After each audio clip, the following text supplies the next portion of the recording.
Pemirsa, tahap seleksi pendaftaran calon pegawai badan usaha milik daerah untuk penempatan posisi direksi dan dewan pengawas telah memasuki tahap akhir.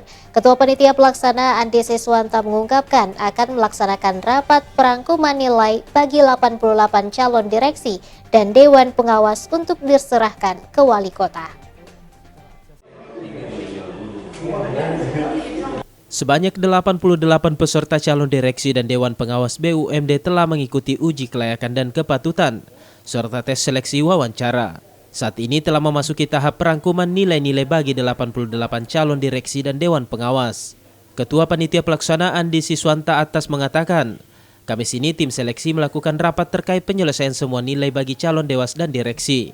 Setelah itu akan diberikan kepada tim pansel dan diserahkan ke wali kota untuk penyerahan nilai bagi 88 calon pegawai BUMD. Jadi tahapan untuk dewas dan direksi itu alhamdulillah sudah selesai kemarin. Itu hari terakhir wawancara yang dilakukan oleh Timsel kepada dewas. Dan insya Allah hari ini Timsel rapat untuk menyelesaikan semua nilai-nilai yang telah diwawancarai dewas dan direksi. Setelah itu diserahkan kepada pansel dalam keadaan envelope tertutup. Setelah sudah kami terima, akan kami menghadap kepada Pak Wali Kota untuk menyerahkan hasil dari tim seleksi dan dari tim UKK. Senada dengan itu, Wali Kota Makassar Ramdan Pomanto mengatakan terkait penilaian calon pegawai BUMD berdasarkan nilai. Rencananya pengumuman akan disampaikan minggu depan.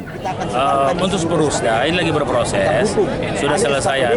Nah, tapi saya kebetulan tadinya mau melapor sebentar, cuma saya harus ke Bali. Saya kebetulan ada tugas ke sana, biar saya pulang dari Bali. Minggu depan lah kira-kira. Oh, sekitar minggu depan Pak Walidi baru minggu depan akhir lah. Oh iya. Ya.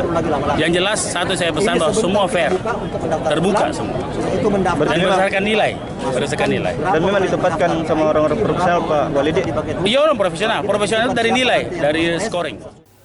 Penerimaan calon direksi dan Dewan Pengawas BUMD sebanyak 36 orang dengan pembagian 18 direksi dan 18 Dewan Pengawas. Ardi Jaho, Celebes TV.